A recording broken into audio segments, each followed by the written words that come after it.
Derek Chamblee, broadcasting from Chamblee, Atlanta, the next great American city. Battleground Zero, the epicenter of the 2017 civil defense of the United States of America. And it's a beautiful morning in Chamblee, Atlanta. It's winding up on 10:30 in the morning, Saturday, August 12th, 2017, and following the breaking news, Trump pat, of course. We're picking up on an article released actually yesterday by the World Press Trust of India. Headline: Donald Trump getting closer to decision on Afghanistan, policy review underway. Now, this is coming on the heels of the orders of the president to his generals, chiefs of staff, whatnot, to define exactly why, after 17 years, we're in Afghanistan, and justify the cost of the war.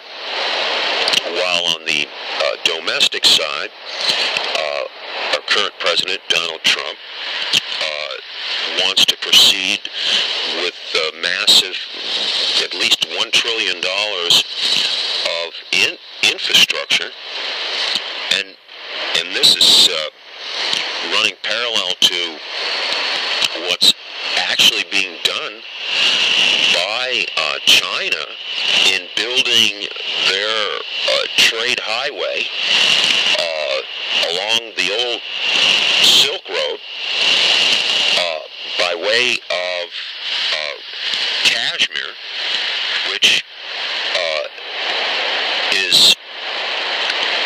continues to be disputed by China, India, and Pakistan. And both Pakistan and India possess nuclear weapons. And this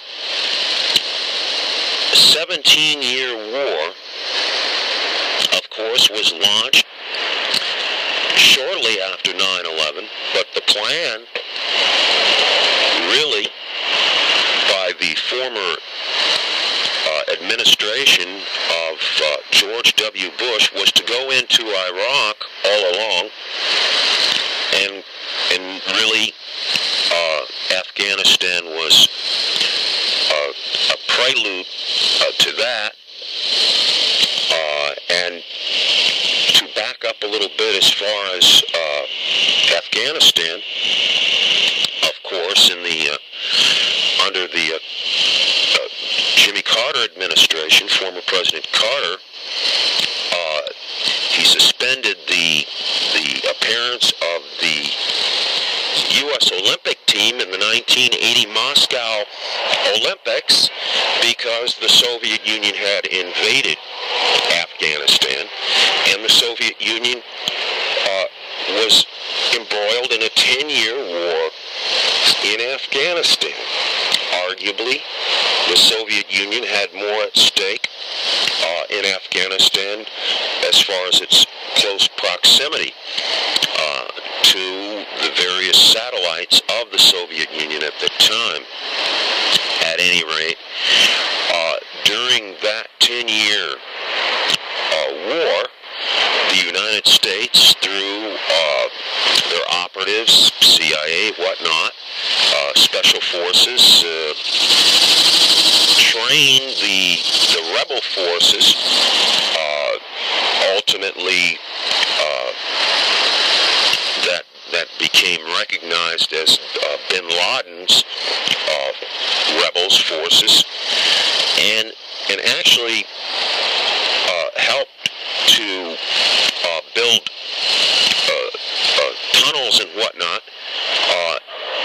as escape routes into Pakistan.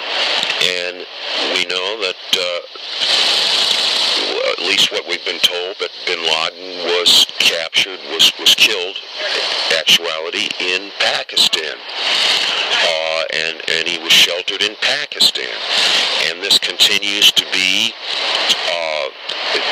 any kind of problem in conflicts in Afghanistan is the support and harboring of rebel forces in Pakistan and their able retreat from areas in Afghanistan.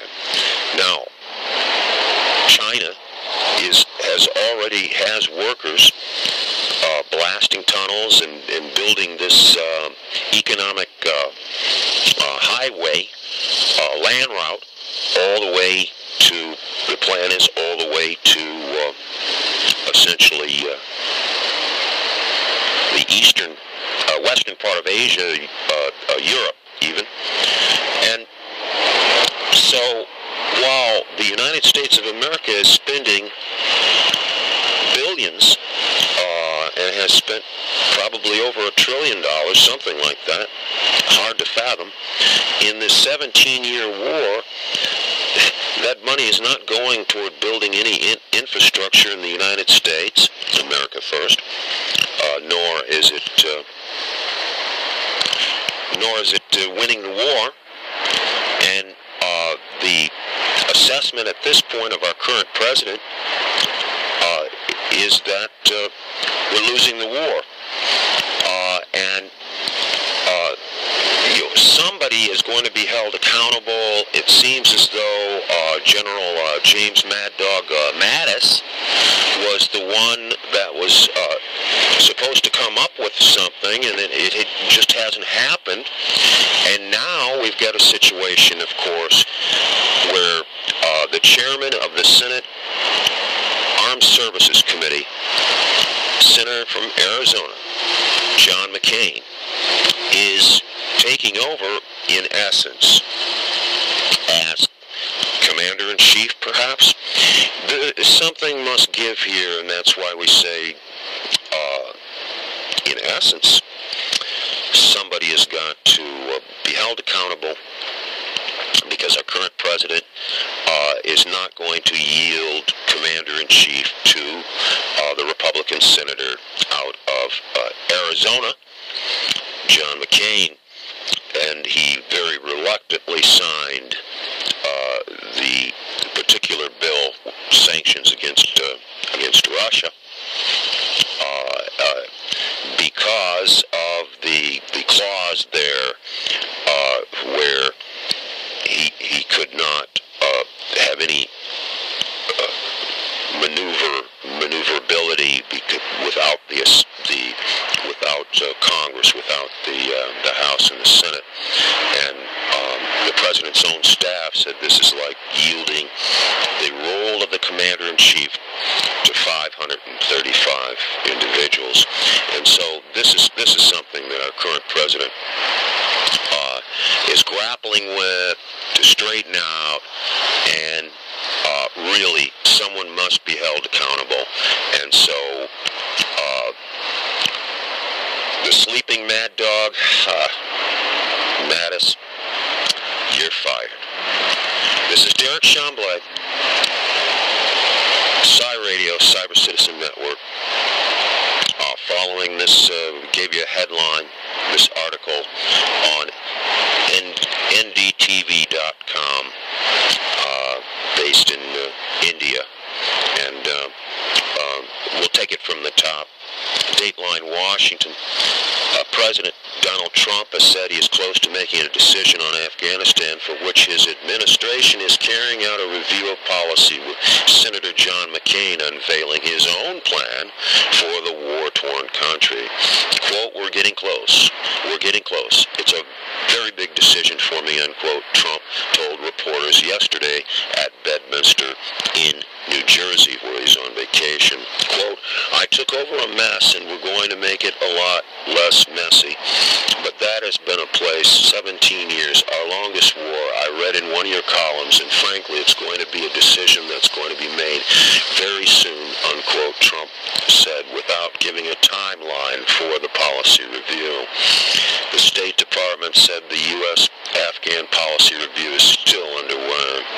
Quote, there have been a lot of conversations and negotiations with the President's national security team, of course. That includes Secretary of State Tillerson as part of that, unquote. State Department spokesperson Heather Nauert said, quote, we're looking at this as not just a solution to Afghanistan, but also a broader concern that incorporates India and Pakistan as well as a regional solution.